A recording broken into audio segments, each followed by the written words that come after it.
देखो तो इस बुढ़िया को कैसे रो रही है।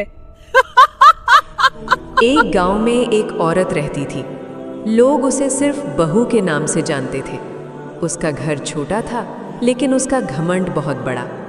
उसकी सास बुजुर्ग थी, कमजोर हाथ, कांपते कदम, आंखों में थकान और दिल में सिर्फ अल्लाह का खौफ। लेकिन बहू हर दिन उस पर जुल्म करती।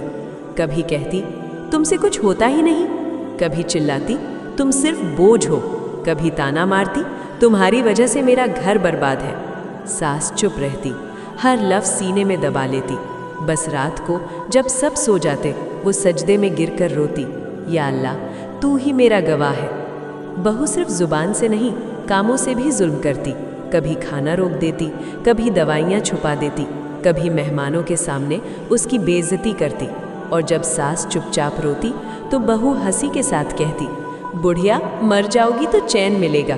सास के आंसू ज़मीन पर नहीं गिरते थे, वो सीधा अर्श तक जाते थे। फिर एक दिन अचानक बहू की ही मौत आ गई। न कोई वार्निंग, न कोई बीमारी, न कोई तौबा। सुबह तक उसका जिस्म बेजान पड़ा था। जनाजा उठ गया। लोगों ने कहा बहुत नेक थी, बहुत सीधी थी।